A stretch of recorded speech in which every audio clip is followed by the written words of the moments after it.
go. I see it now. All right. Are you ready? All right. Shalom, everyone.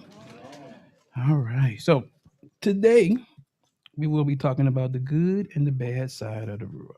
Now, this will not be an exhaustive look into the Ruach. We will do like we always do. We'll just go over some definitions and some verses, and we'll see how this applies to your life. Now, Moreh Ephraim did a nice little series on the Ruach, on the path to Yahuah. So I will recommend that you go to the YouTube page and check that out there if you want an in-depth look. We're not going to be doing that today, all right? So what I want to do is set up for our final lesson of the month. Thank you, Father. Huh? You heard me. Yeah. Yeah, look. Hey, look, I don't know what to tell you. There's something wrong with your calendar. Now, on next, huh? Yeah, I got one more. Yeah. I said I want to set up for our final lesson of next week. I know it scared you. It scared you a little bit.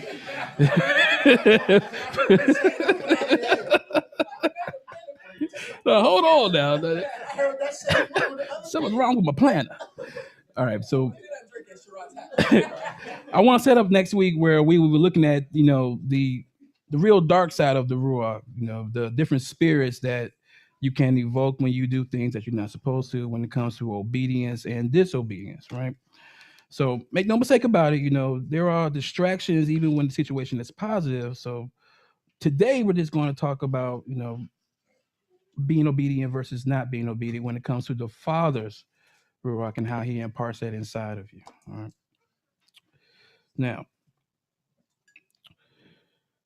we have to understand that, just how much of a barakah it is to be filled with the Father's Ruach. Right? So with that, I have a question. Starting with the questions already, ain't even off the intro. All right. Someone give me an example of just how you are actually filled with the Ruach. Everybody but the Morehs, please. I know it's easy, but I want to see if they know. Somebody, anybody. It's not a trick question, I promise. Man, my hearing aid is going out. Peace. Only through the Father, Yahuah. Okay. Well, yeah, I heard somebody online. Can only through the Father, and He gives you a sense of peace. Okay. Anybody else? Repeat the question. Give me an example of how you are actually filled with the Ruach. Cool. By keeping the Father's statutes and his laws and his commandments, following in his obedience. Mm-hmm. Anyone else? Go ahead. For me, it's everything that everybody else said, and for me, I know that if I don't go from 0 to 100 in 2.1 seconds, I talk to the Father first and get my mind right. Hallelujah. Hallelujah. So basically, the fact that you're in this truth, right? Oh. You want to come up here, don't you? All right. The fact that you're actually in the truth. Oh, Eris, go ahead.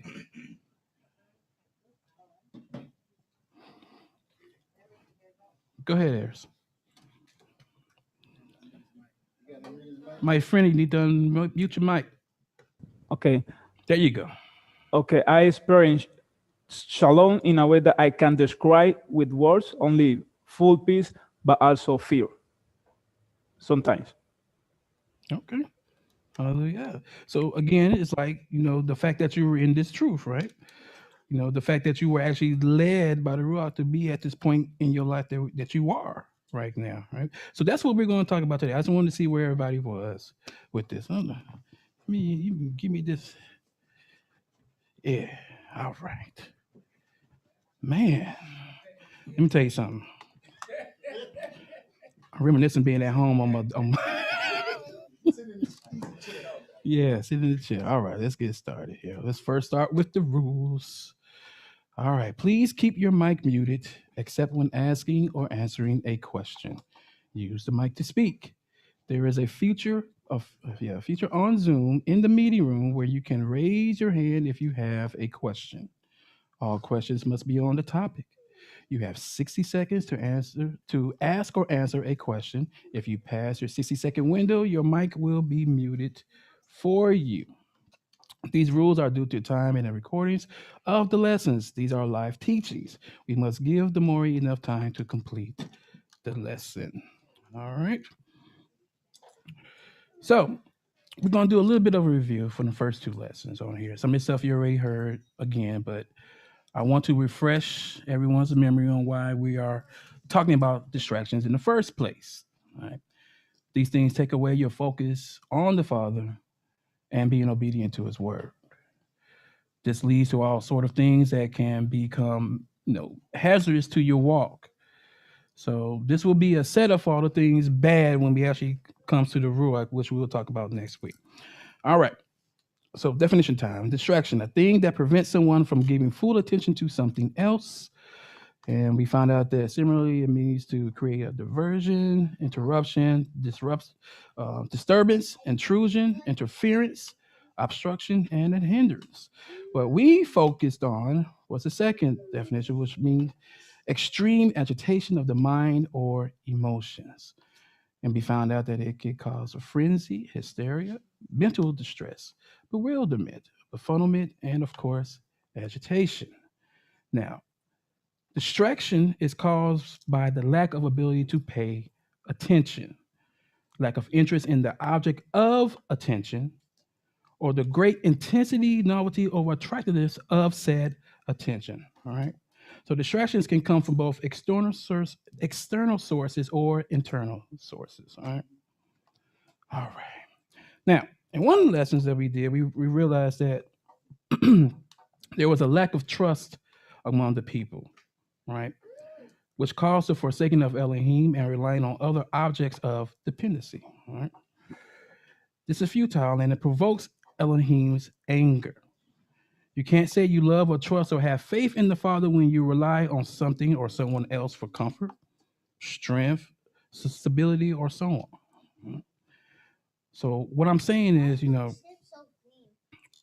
what you are saying, when you do that is that, Father, I love you and I know you're real and thank you, Father, for everything. But then when it comes time for it, you want to go off to something else and rely on something else to help you instead of the helper. Now, let's see where we at. All right.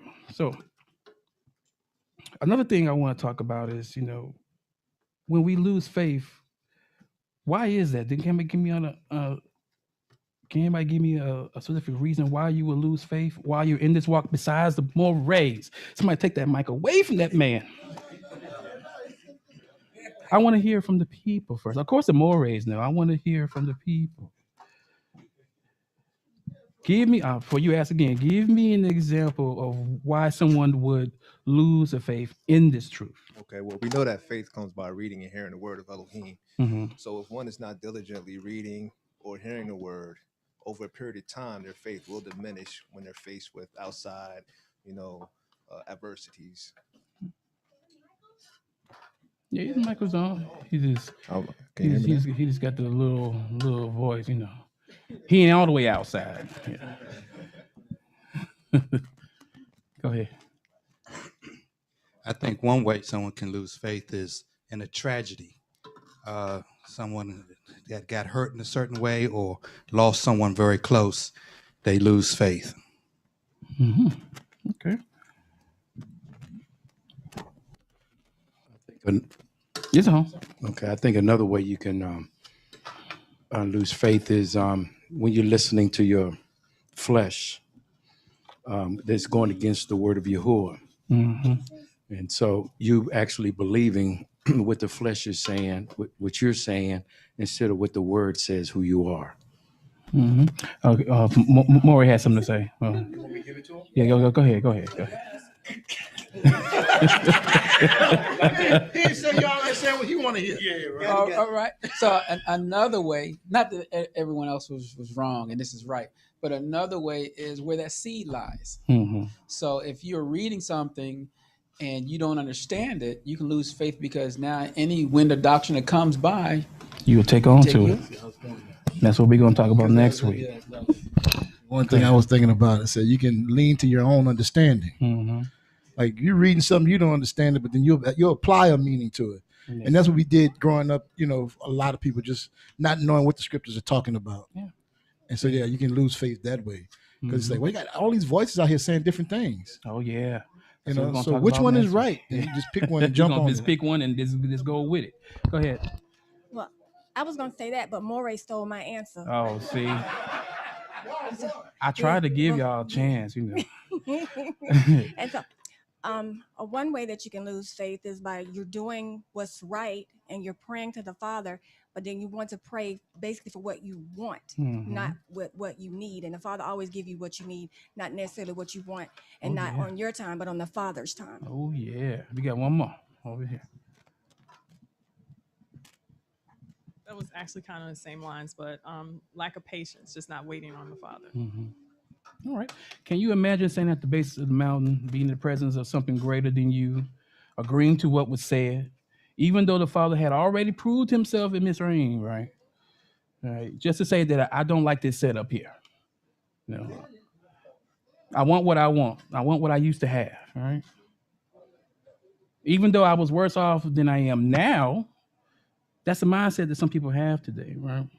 You get so complacent with what you wanted back then and what you had in the past that you forget all the good things and the stuff that the Father's done for you, thus on the journey that you are on now.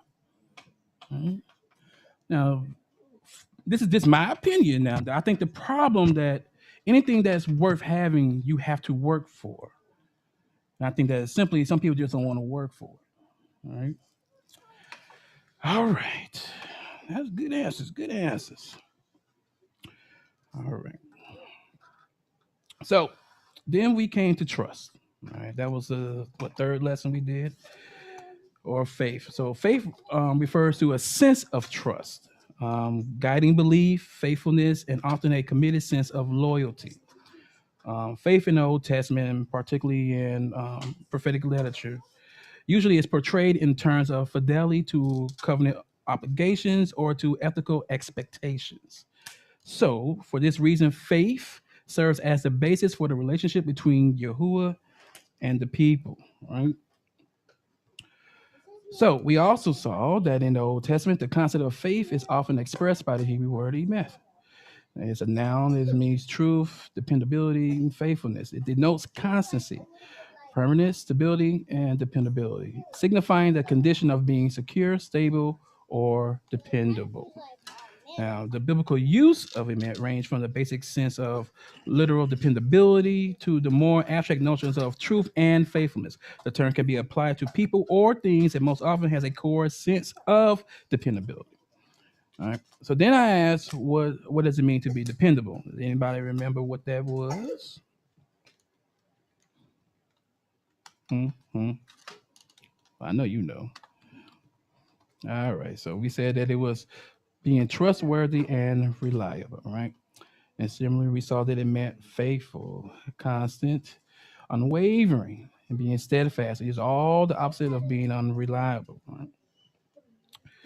And then I said, what is the definition of constancy? Does anybody remember that? No? Okay. So, constancy is the quality of being faithful and dependable. And again, we focus on faithfulness, dependability, and steadfastness. And all this was the opposite of being fickleness and indecision. All right. But I asked about this. Now, what about this? This is the second definition, the quality of being enduring and unchanging. And then we saw some examples of all of that: consistency, permanence, persistence, durability, endurance, uniformity, stability, and steadiness. Now, all that was being the opposite of being unpredictable or unpredictableness. So then we came to awareness, right? We talked about it and how we should have a fear of Yahuah. The idea of the fear of Yahuah can be an important way of speaking about faith as an appropriate awareness of Yahuah's dominion and authority over human beings, right? So what do I mean by that? First, let's look at the definitions here. You had knowledge or perception of a situation or fact. And similarly, we saw that it meant recognition, realization, understanding, and the grasp of the situation at hand. And all this was a opposite of being ignorant or having ignorance. Now keep in mind, this awareness or lack thereof may not even be your fault. All right. This could be because of how you grew up, whoever taught you what you know thus far, but the goal is to establish a basic foundation once you get into the truth. So when you have a fear of the Father, you tend to make sure that you're doing what is required of you per the covenant, right? You show reverence towards him. So when you have the appropriate awareness of the Father's dominion and authority over us all, you first recognize and agree to what was laid out in the covenant. Then you have an understanding of what the Father said would happen if you obeyed his command versus what he said if you disobeyed his command. And all of this is setting up your foundation, getting a basic understanding of what's expected and required of you. All right.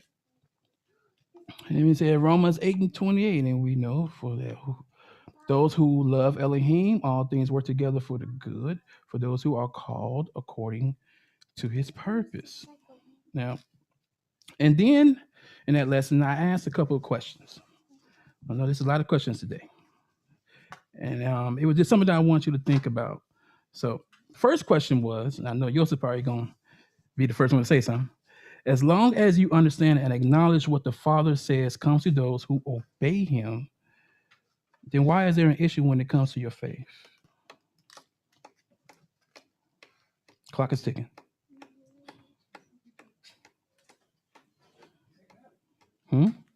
Nobody got that one? Y'all had it last time. Oh, yeah, we all. We all waiting on Yosef.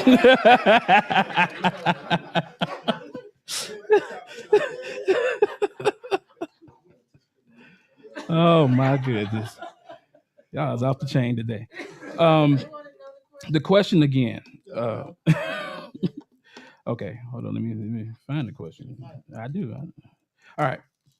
So the question was, as long as you understand and acknowledge what the Father says comes to those who obey him, then why is there an issue when it comes to your faith? I know it's a good question. I took my time on that one. Maybe sometimes you're not sure and you are in the right mind thought. We could sometimes over sympathize, or we can overstate something, and it's far from what the Father is telling. Mm-hmm. Okay. You also got it now. You got it now. Mm-hmm. All right. So when I'm listening to that question, the first thing that comes to mind is Job. Mm-hmm. And all the things that he had to experience. And his faith was very, very strong.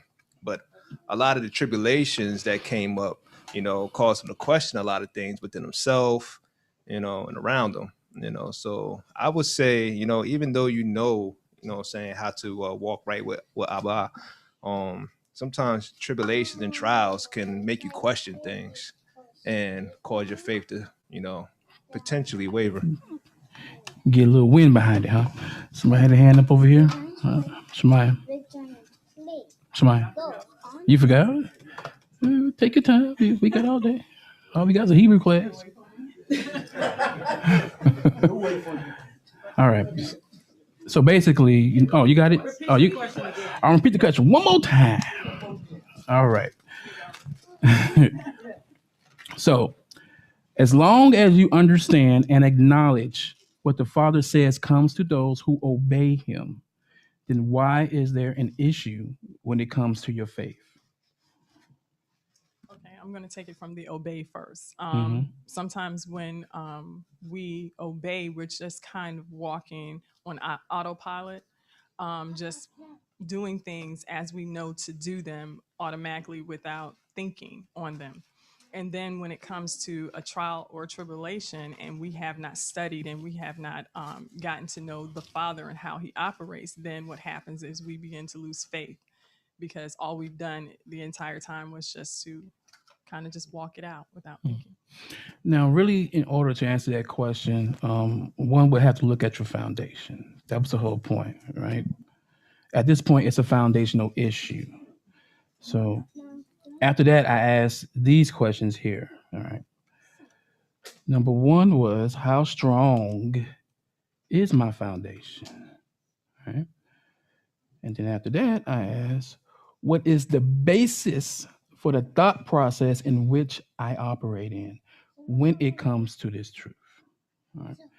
And my explanation for that was, in other words, what is the source that you get your information from when you make your decisions? You know, you had to get that information from somewhere or somebody, right? If this source isn't the Father, does this source at least line up with the Father's word?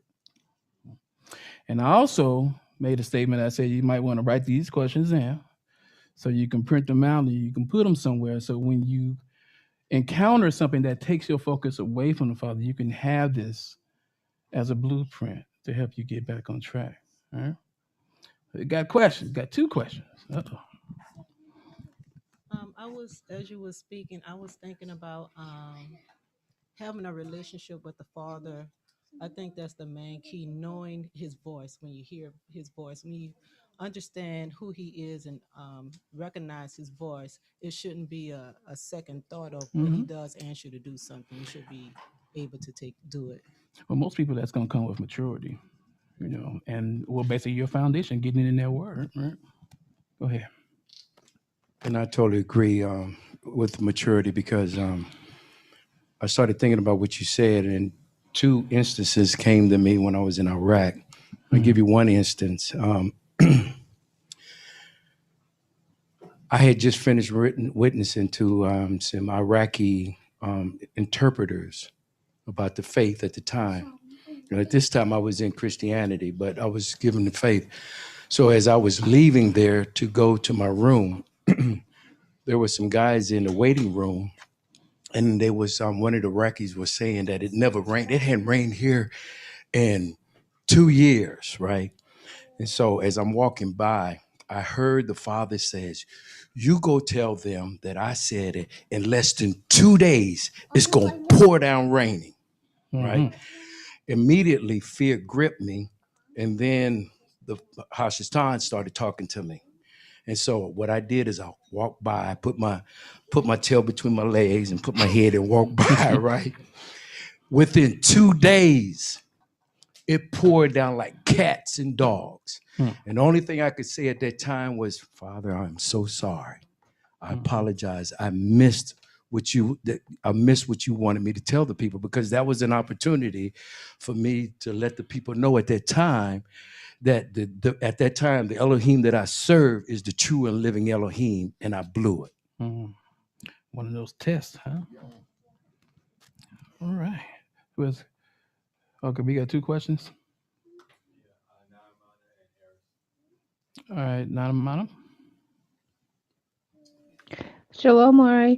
I was just thinking about your question in reference to what you were asking. One of the questions that one of the answers I came up with in reference to us when your faith is wavering is that sometimes, you know, we can get information from an outside source, you know, that's causing our faith, to waver, and that also brought me back to Job and all the negative influences that he was hearing from his friends, from his family, from all the people around him that can cause your faith to waver instead of by what Abba Yahuah was telling him, and also by the word that can cause your faith to waver. Oh yeah. It all goes back to your foundation. Eris. Shalom. You know, from the Shabbat when this subject was bringing out, right now I have a little fear in me, sent to Abba, because through this space that we have all this gathered, have remembered me something that I need to do. And when the Moreh share with us how important it is to remain obedient, no matter if you like what he say in your own interpretation, we need to do what he say that he need to be do. It's not about us to choose.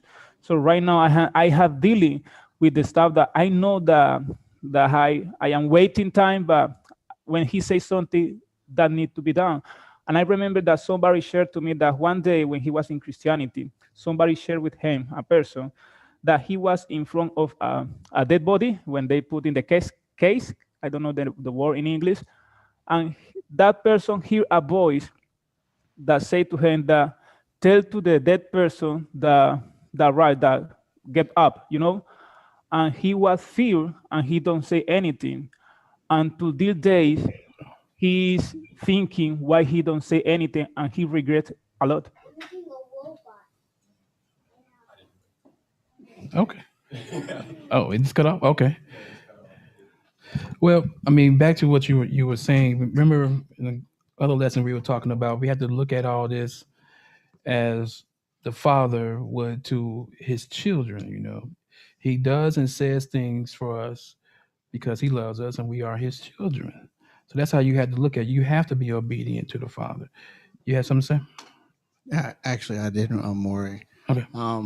I just wanted to kind of land back a little bit on, what Zakin, Lamadyahu, and even Aris was saying, because it's so amazing how, the Father reveals himself, because literally this is one of the things that I was praying on as I was driving here today. Mm-hmm. And, we very often hear the word, we hear what the Father is saying to us, but it takes it even a next level up where do you have the strength to be able to walk in what he has asked you to do, and, like you said, how strong is your foundation, and to be able to muster up that strength sometimes, that's the challenge. That's your test there. You can hear it all day long. You can believe in it all day long, but are you a doer of that word? And that's where, your true test comes, is to be able to sit here in all adversity, to be able to have that strength, to be able to actually walk and do what's being said, despite your own feelings or what's going on around you. Yeah, it's like last week when we said, like you said, you can talk all that stuff all you want to. Well, the minute it comes down to it, do you have what it takes to actually follow through? And some people don't, because it's something outrageous. People want to think it's going to just be a little something. Father said, go talk to somebody and think, okay, I can go do that. But what if it's more than that? What if that talking leads you to talking in front of 200 people? They're going to persecute you if you say something wrong. Can you do that? Man. I'm just saying, that's pretty much you're what hearing I was that voice say. now. Go ahead. That's pretty much what I was going to say. The Father is never going to ask you to do something that he knows you can do. Mm-hmm. He always asks you for something that he knows that it's going to test you. Oh, yeah. And believe me, those tests are something else. Oh, yeah. Because sometimes you have to talk to family members. You have to talk to other people. You have to say things to them that you don't want to say. Mm-hmm. And, he's just saying if you're obedient. It's, like I said, it's hard sometimes. Mm-hmm. Like what else we say last week, when it comes to Christmas and you got family members that want you to still do what they do. And, for some people, it's hard to say no to your people, or you could be like me and just not answer the phone no more. You don't have to be as ruthless as I am. I'm just saying, I'm just giving you an example. All right. So from there, we talked about just what a foundation is. All right. And we found out it is the lowest load-bearing part of a building, typically below ground level. But I wanted to focus on what underpinning was. And anybody remember what underpinning was? So underpinning, a solid foundation laid below ground level to support or strengthen a building. But what I wanted to focus on was a set of ideas, motives, or devices that justify or form the basis for something. So then when we come back to what a foundation is, we can see that it can also be an underlying basis or principle. And all of this accounts for it. It can be the basis, it can be the starting point, right? The cornerstone or the essence of something. That's the beginning of your foundation in the literal sense, right? Figurative.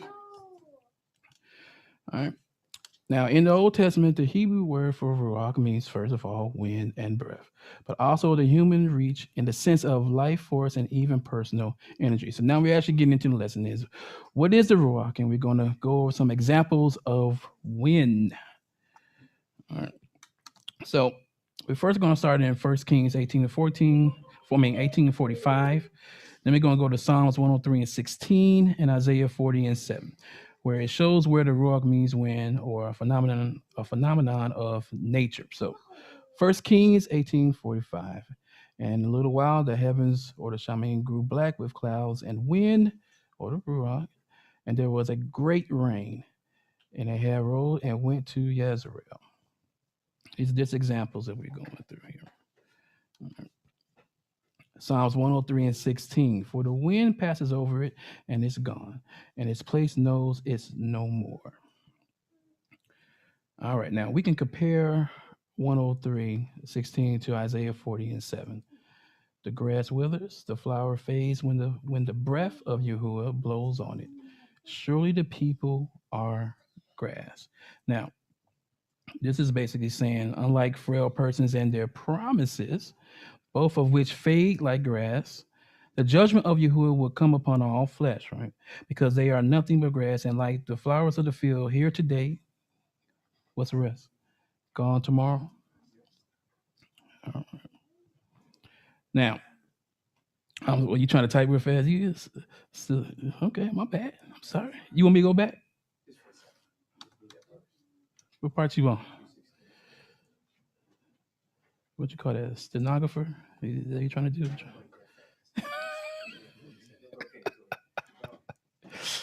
Okay. You know he old school. He don't want to do that. Mm-hmm. In the Old Testament, ruach orderly implies air in motion, right? Often manifesting in a natural order as a powerful wind or storm. We can see an example of this in Job 1:19, and in perhaps more than a quarter of the Old Testament instances, or in the life or breath of the individual. All right. You messed me up now. I gotta try to. Job 1:18, we're going to start at 18 and 19, all right? While he was yet speaking, there came another and said, your sons and your daughters were eating and drinking wine in their oldest brother's house, and behold, a great wind came across the wilderness and struck the four corners of the house, and it fell upon the young people, and they are all dead, and I alone have escaped to tell you. Yeah, we all know that story, right? All right, so just to give you some background now, the great wind of Elohim plays a significant role in the life of Job. It's a force of such enormous power. Here, the emphasis is on the suddenness and the destructiveness force of that wind. So, in such cases, it may only be necessary to qualify the particular wind term as strong, violent, or destructive. Now, in the case here in Job, we have to understand that both wind and lightning were employed by Hashatan as tools, right, on this whole story. Elohim can permit such a control over factors of weather when it suits the divine purpose, but Elohim remains in ultimate control. Right? Understand that everything, whether good or bad, comes from Yahuah. Nothing happens unless the Father allows it. So there's really no excuses when you want to say the devil made me do it, right? Or the devil did this to me, right? Now, we're going to talk a little bit about the great wind in the next lesson, but it's really referred to as the east wind, right? This is a powerful wind, right? And most of the time, if you were near this wind, I don't want to say that it was bad, but if you was by this wind, it could get bad for you, right? But when it was really bad, it was really, really bad. And Job can contest this as for his children got killed by this wind, right? But we'll see all that next week. We'll see all that next week. Unless the Father has something else in mind and somebody want to be gracious and take over the last lesson. It got real quiet. Wind is seen as Elohim's instrument, as we can see in Genesis 8:1. But Elohim remembered Noah and all the beasts and all the livestock that were with him in the ark. And Elohim made a wind blow over the earth, and the waters subsided. Elohim's purpose for the flood is accomplished, so he returns his attention back to Noah and the ark, right?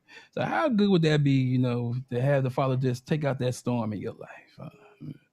Everything that you're going through will just go right away, right? Was that song? The storm is over? Yeah. No, Numbers 11:31. Huh? Would you like? No, I ain't gonna sing nothing. The wind, all right. Then a wind from Yahuah sprang up, and it brought quail from the sea, and let them fall beside the camp, about a day's journey on this side and a day's journey on the other side, around the camp, and about 2 cubits above the ground. And we all know what this story is from, right? You have to be careful for what you ask for. There was a demand for meat, right? And a wind went out from Yahuah and drove quail in from the sea. It brought them down all around the camp. Now, this is in contrast with the rebellious and sinful attitude of the people, whose greed is such that what was a gift from Elohim became a punishment. And we'll see more of this next week. All right. Now, in my opinion, this is another one of those distractions, right? When it comes to dwelling on your past, what we just talked about a little earlier. Now, like I said last week, at some point in time within this truth, you have to learn to let stuff go. All right. Especially when it comes to your past, it can blind you. As a matter of fact, all these distractions that we've talked about thus far can blind you. What I mean is that it's like with the quail, right? The people were upset because things weren't going the way they thought it would be going for them, right? They demanded more. So disregarding just what the Father had done for them thus far on their journey, and this just like with people today, some people have this "what have you done for me lately" attitude, when it comes to the Father. Some of us forget and just plain don't understand that it's about the Father, and it's about His will and purpose for your life. It has nothing to do with you on a personal level. All right. Sometimes we base our thought process on ourselves, and that can lead us to an early grave, literally and figuratively. All right. Now, just what is the Ruach? Yeah. You have the root there, the H7306, but you have the H7307, means wind, figuratively life, anger, a region of the sky by resemblance to spirit. Then you have anger. You have these expressions and functions: the air, anger, blast, breath. You have cool up there. Anybody know why they were, or ever heard of that? The Ruach being called the cool? Man, don't say nothing. Yeah.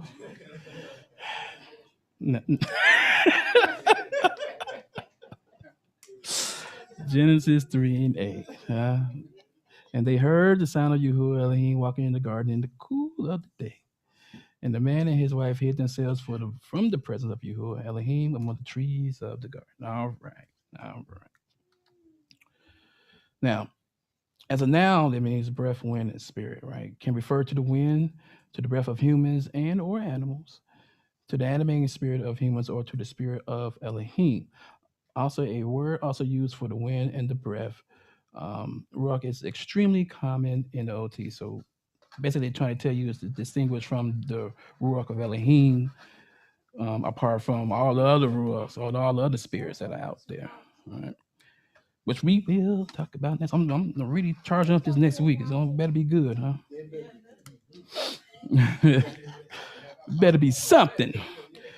Now we will take a look at the uses of the Ruach that can fall into 3 categories. All right. 1, I'm Paul. We'll do fast. An empowering force of divine origin. The life essence of a person. Or breath being essential to life. When the Ruach is taken from people or animals, they die. All right. And the PC don't want to catch up. So what is that? You heard me. It's a PC. Okay. All right. So what does it mean to be empowered? All right. So let's look and see if any of this applies when we talk about an empowering force. You have the authority or power given to someone to do something. All right. For example, individuals are given empowerment to create their own dwellings. Or you have the process of becoming stronger and more confident, especially in controlling one's life and claiming one's rights. For example, political sets for empowerment of women. All right, it's reading time. So let's read First Samuel. We're going to go chapter 9, 15 to 27. We will see the first part of that empowerment definition, which is authority or power given to someone to do something. All right. So beginning at verse 15. Now, the day before Shaul came, Yahuah had revealed to Samuel, tomorrow about this time I will send to you a man from the land of Benjamin or Benjamin, and you shall anoint him to be prince over my people Israel. He shall save my people from the hand of the Philistines, for I have seen my people because their cry has come to me. When Samuel saw Shaul, Yahuah told him, here is the man of whom I spoke to you. He it is who shall restrain my people. Then Shaul approached Samuel in the gate and said, tell me, where is the house of the seer? And Samuel answered Shaul, I am the seer. Go up before me to the high place, for today you shall eat with me, and in the morning I will let you go and will tell you all that is on your mind. As for your donkeys that were lost 3 days ago, do not set your mind on them, for they have been found. And for whom is all that is desirable in Israel? Is it not for you and for all your father's house? Shaul answered, am I not a Benjamite from the least of the tribes of Israel? And is not my clan the humblest of all the clans of the tribe of Benjamin or Benjamin? Why then have you spoken to me in this way? Now, back to verse 16. Yahuah had revealed to Samuel that Shaul was on his way and that he was the divine choice for king, right? This does not mean that Shaul satisfied Elohim's ultimate requirements, but only that he was graciously letting the people have their own way. Now, why is this important? We need to go to 1 Samuel 8, 10 to 18. Now, this is when Samuel was warning against the kings, right? So Samuel told all the words of Yahuah to the people who were asking for a king from him. He said, these will be the ways of the king who will reign over you. He will take your sons and appoint them to his chariots and to be his horsemen and run before his chariots. And he will appoint for himself commanders of thousands and commanders of fifties, and some to plow his ground and to reap his harvest, and to make his implements of war and the equipment of his chariots. He will take your daughters to be perfumers and cookers and bakers. He will take the best of your fields and vineyards and olive orchards and give them to his servants. He will take the tenth of your grain and of your vineyards and give it to his officers and to his servants. He will take your male servants and female servants and the best of your young men and your donkeys and put them to his work. He will take the tenth of your flocks, and you shall be his slaves. And then in that day you will cry out because of your king, whom you have chosen for yourselves. But Yahuah will not answer you in that day. They were warned, right? They were told, this isn't what you want. You want a king. They didn't need one. They didn't need a man to protect them, right? They had the Father. Sounds like a distraction to me, if I ever heard one. Everything they needed and wanted, Yahuah could provide it for them. And they knew this, right? But yet they wanted a man. They knew it. Yet they wanted a man to protect them, right? What'd you say? You said they did know it? Huh? You know something. Well, when you know, but you still go the other way, huh? Uh-huh. All right. So that was the first part. So we saw what it took for, well, actually, no, we didn't see what it took. Let's go back. All right. See where we at. All right. Well, yeah, we did see that. We saw what it took for an authority or power to be given to someone to do something. Now, let's see what the process of becoming stronger and more confident is. For that, we're going to have to go to 1 Samuel 10, 1 through 6. And this is Shaul being anointed as king. All right. Then Samuel took a flask of oil and poured it on his head and kissed him and said, "Has not Yahuah anointed you to be prince over his people Israel? And you shall reign over the people of Yahuah, and you will save them from the hand of their surrounding enemies. And this shall be the sign to you that Yahuah has anointed you to be prince over his heritage. When you depart from me today, you will meet two men by Rachel's or Rachel's tomb in the territory of Benjamin at Zelzah. And they will say to you, the donkeys that you went to seek are found. And now your father has ceased to care about the donkeys and is anxious about you, saying, what shall I do about my son? Then you shall go on from there, father, and come to the, if you go from there, father, and come to the oak of Tabor. 3 men going up to Elohim at Bethel will meet you there, one carrying 3 young goats, another carrying 3 loaves of bread, and another carrying the skin of wine. And they will greet you and give you 2 loaves of bread, which you shall accept from their hand. After that, you shall come to Gibeah Elohim, where there is a garrison of the Philistines.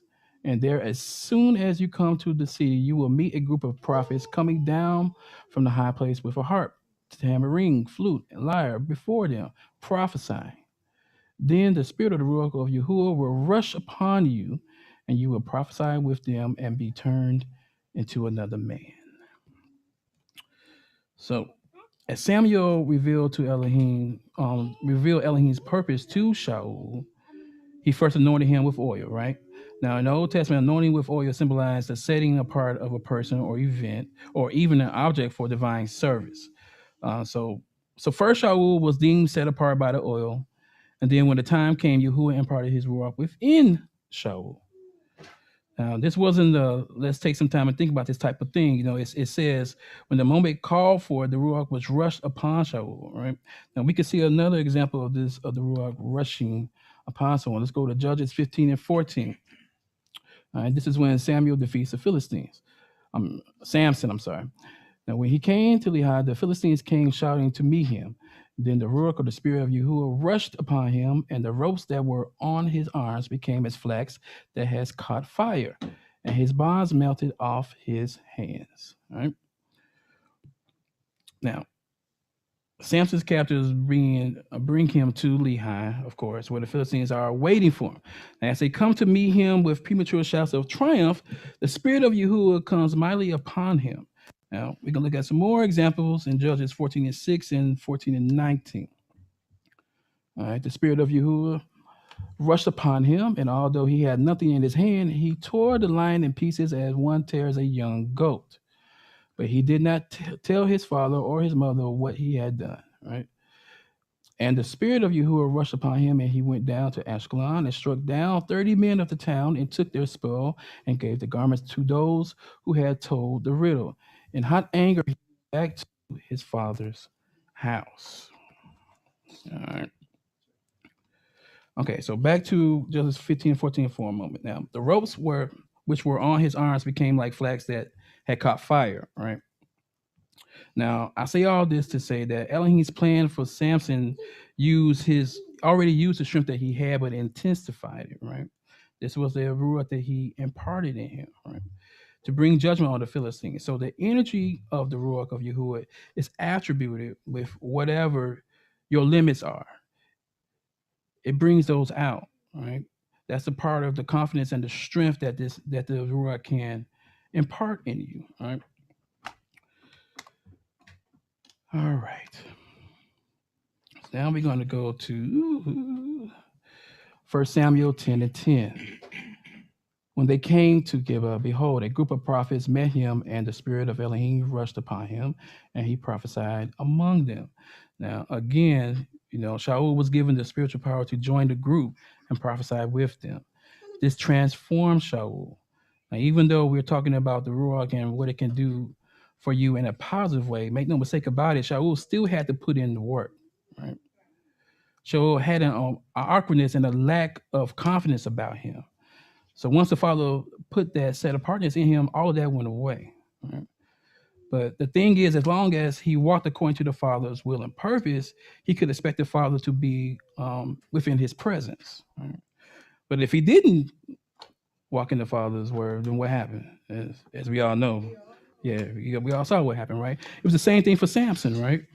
No matter if you're in power, if you're someone like me, you still have to put in the work. You still have to do something. Remember, we said the Father has conditions when it comes to this thing. All right. Because we all know whatever the Father can give you, he can take it away. All right. 1 Samuel 11, 1 through 6. All right. Shaul defeats the Anamites. Uh-oh. I can hear my son now. You drop your mouse. All right. Then Nahash the Anamite went up and besieged Jabesh Gilead, and all the men of Jabesh said to Nahash, "Make a treaty with us, and we will serve you." But Nahash the Anamite said to them, "On this condition I will make a treaty with you, that I gouge out all your right eyes, and thus bring disgrace on Israel." The elders of Yahuah said to him, "Give us 7 days respite that we may send messengers through all the territory of Israel. Then if there is no one to save us, we will give ourselves up to you." But that's what they said. When the messengers came to Gilgal Shaul, they reported the matter in the ears of the people, and all the people wept aloud. Now behold, Shaul was coming from the field behind the oxen, and Shaul said, "What is wrong with the people that they are weeping?" So they told him the news of the men of Jabesh, and the spirit of Elohim rushed upon Shaul when he heard these words, and his anger was greatly kindled. So again, Shaul was absent when the messengers arrived, so he ain't know nothing about this. Right? He was happening to drive home his oxen when the weeping was at its height. You can really hear it when he was coming up. So when he hears the reason, the Ruach of Elohim seizes him or rushed upon him, arousing his indignation, and moves him into action. See, there goes that thing again. You gotta work for this thing, right? As it happened in the time of the judges, to those endowed for leadership, as with the case with Samson. So it's the same thing with Samson. The Ruach here empowers Shaul in his battle against the enemies of Elohim's people. So by the authority of Yahuah giving Samson and Shaul this empowering force, it made them stronger and more confident. Now, I got another question. What about you? What about the Ruach empowers you?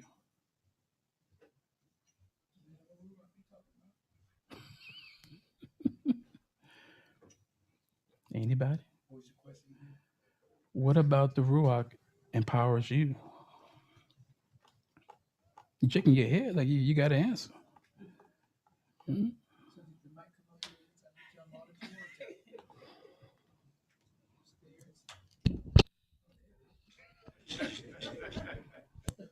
I'm talking about the Father's Ruach. Now I ain't talking about the mother spirits. We'll get to that next week. All right. All right. Now, well, you don't want it to pluck out your eye, do you? But when it empowers you, you don't want it to do it, right? Think about the ability to have discernment in this walk. All right. Being able to see the vices of this world and how to navigate around them. Not saying that everyone uses discernment, but it's there. All right. It's just your choice whether or not you want to use it. Right?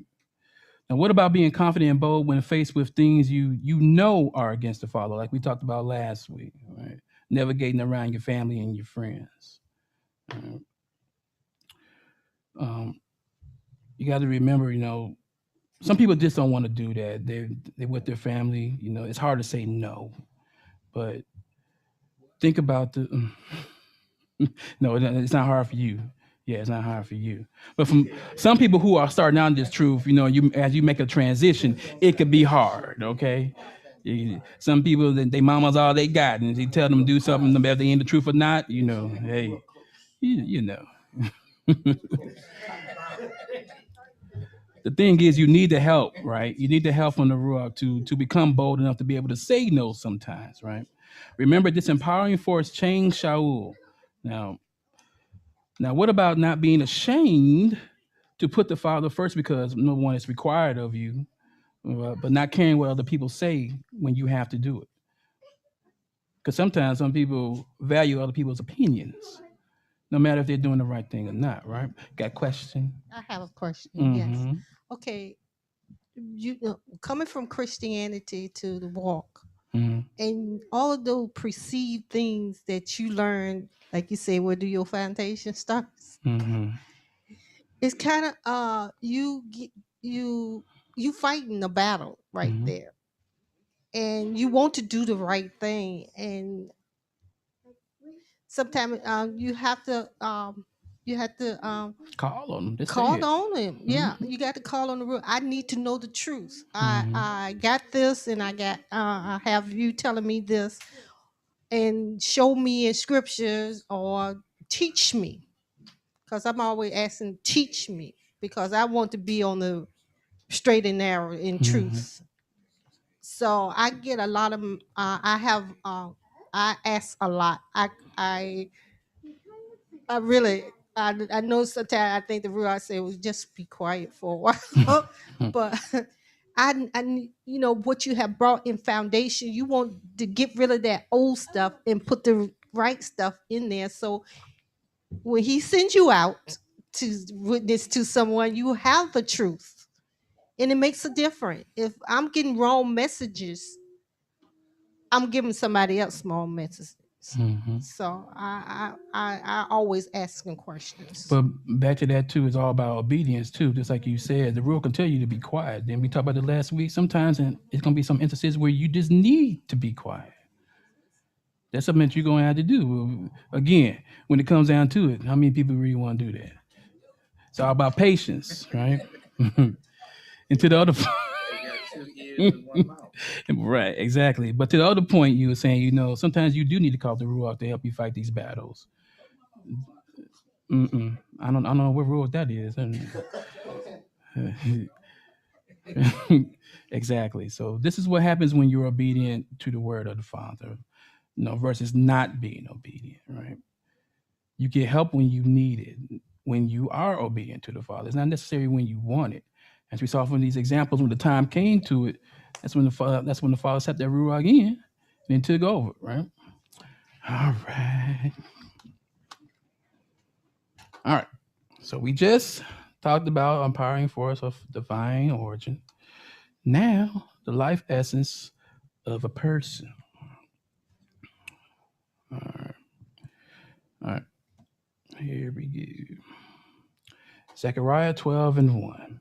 This is Yahuah will give salvation. All right. The oracle of the word of Yahuah concerning Israel thus declares Yahuah, who stretched out the heavens and founded the earth and formed the spirit of the Ruach of man within him. All right. So this is just a reminder of the greatness of Yahuah. He made the universe and he gives life to each person, for it is the Ruach within that makes a person a living being. All right. Yahuah has the absolute right and sovereign ability to do as he wishes. There is no power in heaven or earth that can deter him from accomplishing his purpose. Israel as a nation, not just the northern kingdom, but as a nation will be restored, the nations will be judged, and Elohim's kingdom will be established. Sounds like something to look forward to, right? Now let's look at Isaiah 42:5. Thus says Elohim, Yahuah, who created the heavens and stretched them out, who spread out the earth and what comes from it, who gives breath to the people on it and the ruah to those who walk in it. Again, what I just say, the spirit, or I should say, for those who walk within the ruach is what makes the person a living being, right? This is basically saying the same thing. So without the ruach, you're simply one of the walking dead, right? There's no life in you. There's no light, you know. Same as today, there's no coming out of this world not following the Father's commandments. How can you? Or better yet, you know, let me. Oh, you got a question? Uh-oh.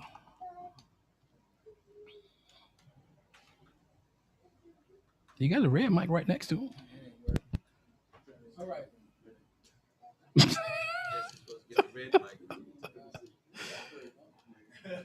How many people does it take to put? Oh, there you go. I was about to say. All right. So a couple of things. One is, so the question up top, you said, what is the Ruach? It's a life essence of a person bestowing divine power or skill on people. And so, and then on the two places you're using so far, it talks about just really in general the spirit that gives life, right? That the spirit that's formed in it. So, are we understanding that there is the spirit that gives life, that animates, that gives us breathing, and then there's a spirit that gives us skills? Right. Yeah, I was getting to that. We got more slides. Oh, okay. Oh, okay. We got more slides, man. You jumping ahead of me. But yes, you are right. Yes. We're gonna talk about those gifts in a second. Anyone else? All right, let's keep going. All right, Job 12:10. In his hand is the life of every living thing and the breath of all mankind. Now, in his hand just means in Elohim's power, under Elohim's control, directed by Elohim, right?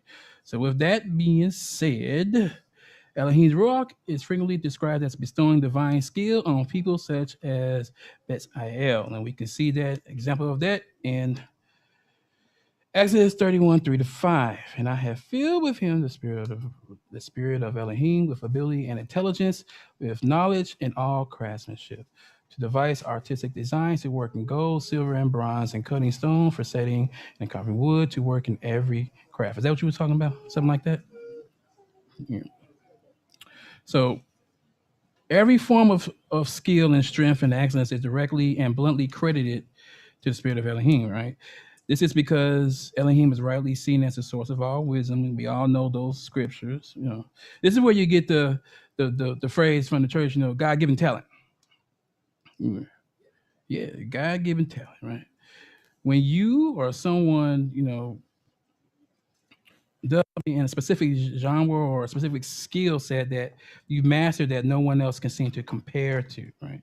Keep in mind, any skill, all skills are given by the Father, but sometimes it seems as though you have that one skill that you're just born to do. You're natural at this. You were born to do this, right? Some people are born to eat. They have competitions for that. You know that. All right? And just with anything, you know, the Father can give it to you and he can take it away. There seems to be a theme here, right? It is your choice what you do with that talent. Now, we should all be embracing the things that the Father has given us. I'm just looking in the back. No, you should be embracing these things the Father gives us, huh?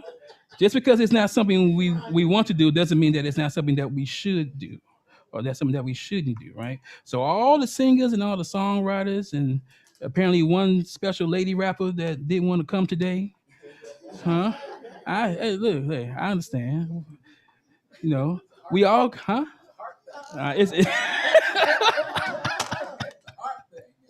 Use these talents to the best of your ability, right? All the computer geeks and all the audio and visual technicians we got floating around here, it's time to go to work, right? More importantly, to all the graphic artists that's in here, you know, with these vaccinations coming up, I'm gonna need a vaccination card, and I want somebody to copy one. And yeah, look, I'm just please and thank you, just in case, okay, just in case. All right. So we looked at empowering force of divine origin, the life essence of a person. And the last one, breath being essential to life. When the Ruach is taken from people or animals, they die. All right. Let me catch up here.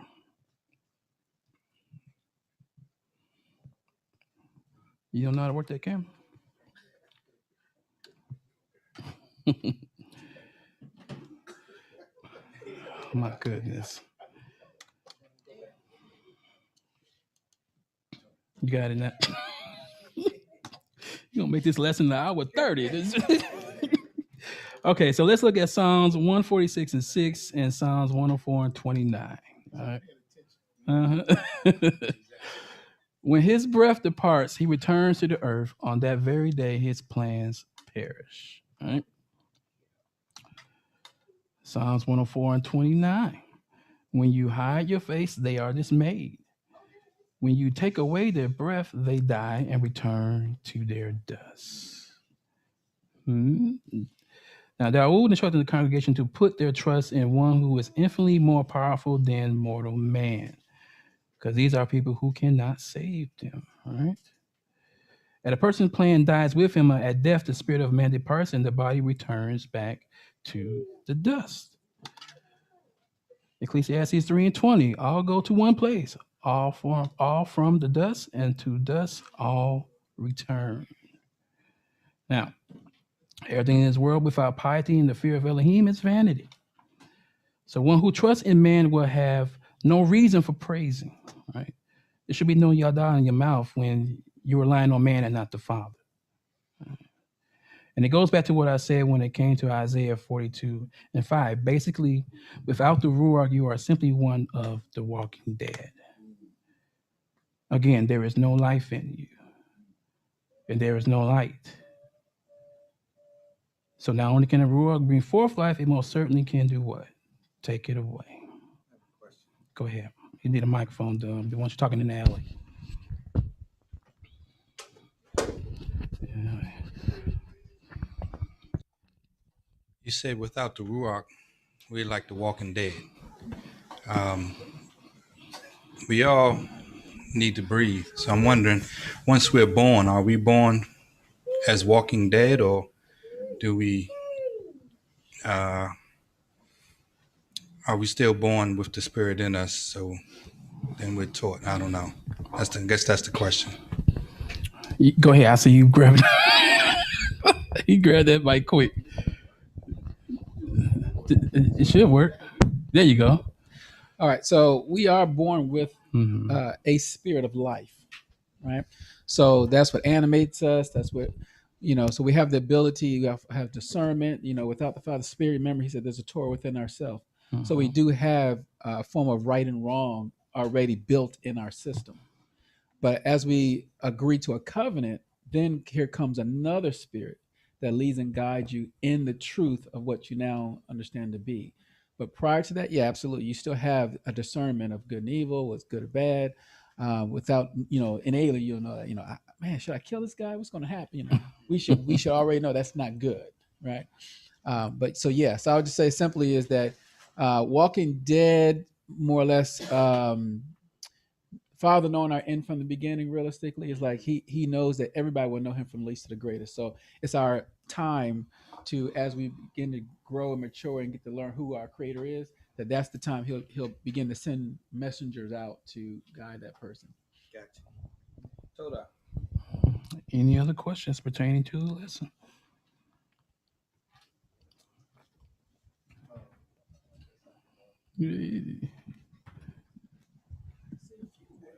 I could say a few words. In Psalms 51:11, I love this scripture because it says, "Cast me not away from your presence, and take that spirit. Do not take your spirit from me. Do not pass me by." So in reading that, I see that even when we're born with the spirit. That life force that gives us life. We're breathing in the Ruach. How we move throughout our life is where this scripture hits home. Saying don't remove me from your presence. Don't take your spirit from me. At that point is when we become the walking dead. Isn't that what Dawood always said? That's what he was praying and preaching all the time, right? Made songs about it. Anybody else? Go ahead, Eris. Shalom. I speak for myself, and I personally need to hear the class that was stated today, because right now I have some fear in me, because Abba has addressed me to some situation and I am not being diligent.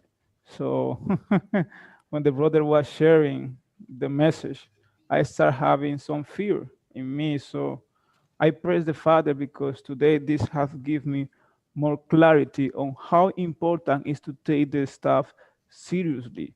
We don't even understand how serious it is when the Heavenly Father tells to us to say something.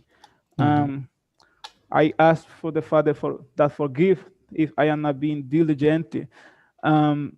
Since that to the brother, he gave me this correction today, I'm going to pursue to be more obedient to his word. Hallelujah. Remember when I said in the opening, we have to understand how much of a Berekah it is to actually get this Ruach again, especially when we get into this truth, and how we can lose it very quickly by not being obedient to the Father's word, right? Anyone else? Ken Moreh, excuse me. I just want to say sometimes when the Father has us to do things, we have to bear in mind that it's not about us.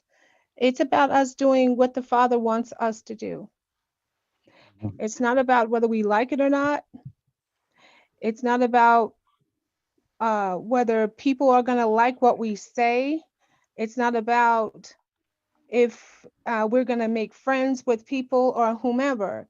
It's all about doing Abba Yahuah's will. And that's what it all, boils down to. Because in the end, it's all about him and it's not about us. Mm-hmm. Hallelujah. Anyone else?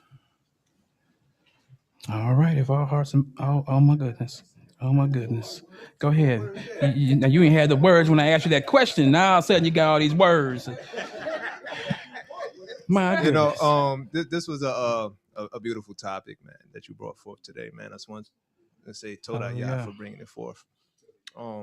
Even with this, like what Gadar was saying earlier, how the Father placed it on his soul to speak these words, and he wasn't obedient doing so. I'm gonna remind you, brother. But in cases, there are those who are obedient and give that word, and that prophetic word comes to pass. And somebody can take that moment and run with it, and no longer making it about Yah, but making it about themselves. Yeah. Oh yeah. All right. And start building themselves up and puffing themselves up. And in doing that can also remove yourself from the presence of Yah. So we have to be careful with that as well. We have to move on Yah, not move when we move, but when Yah tells us to move. And we have to learn how to separate and distinguish the two. Oh yeah. That sounds like a great lesson, Junior Moreh. It sounds like a great lesson. I can't wait to hear it. Yeah. All right. If our hearts and minds are clear. You got a question on YouTube. We got a question. Yeah. So he says about the Ruach of Yahuah being upon us. Is it something we feel come upon us? Because when I was young, I had an experience that leads me to believe so.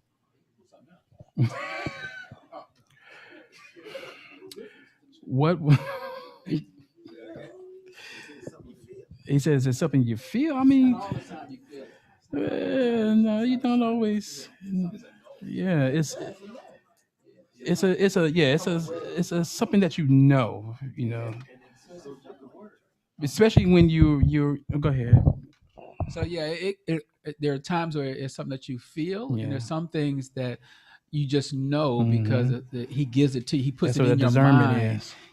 So that's not a feeling, more so than all of a sudden you have an answer for it, and it's scripturally based. So is it always a feeling? No. So it comes in different forms.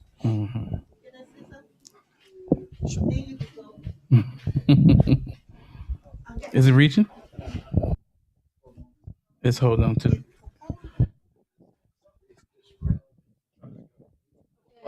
You got it?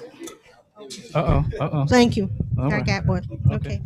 It's just this lesson just bring me back to the Talahim 51 about King David. And he was always asking the Father for things in his life that makes a difference. And I love it because it said that in me, make me a clean heart and renew a steadfast ruach in me. And because he knew what sustained him. And this Psalm 51 tells everything about what you want the Father to do for you.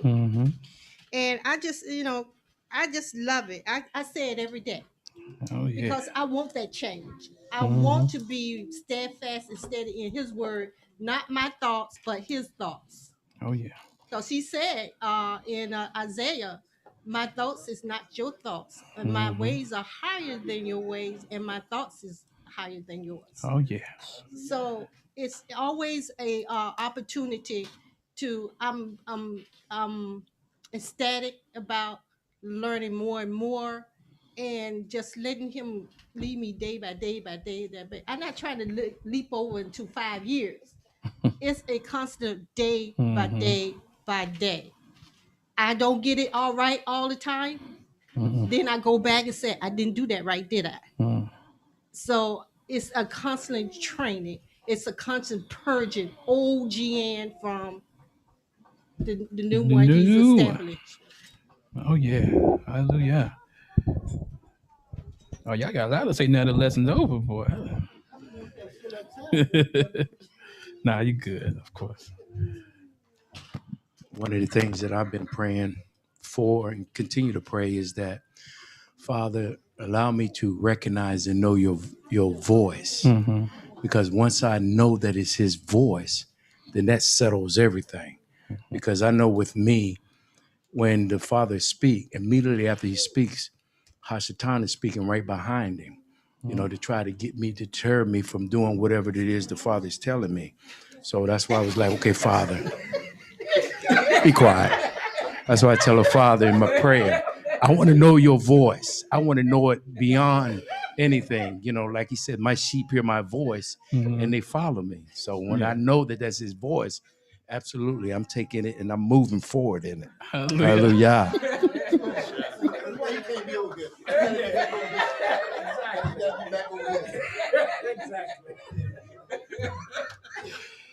I tried to laugh and I got this mic on. Anyone else? All right. If all hearts and minds are clear, Lamadyahu.